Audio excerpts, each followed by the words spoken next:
চলতি বোরো মৌসুমে নড়াইলে ন্যায্য দামে সার পাওয়ায় ভালো ফলনের আশা করছেন কৃষক।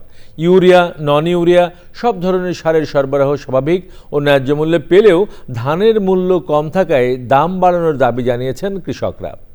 নড়াইল প্রতিনিধি নন্দিতা বোসের রিপোর্ট। বছর জুড়ে ধানের ভালো দামে নড়াইলের চাষিরা লাভের আশায় এবার ব্যাপক বোরো আবাদ করেছে।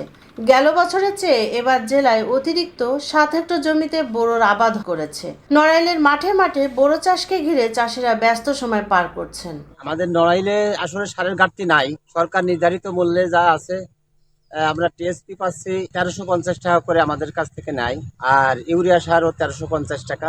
আর এভেলেবল আপনার প্রতিটা দোকানে গেলে দিচ্ছে, কোনো সমস্যা হচ্ছে না, কিন্তু সারের দামটা একটু আমাদের থেকে একটু বেশি হয়ে যায়। সার আছে অ্যাভেলেবেল, কিন্তু দাম তো মেলা বেশি।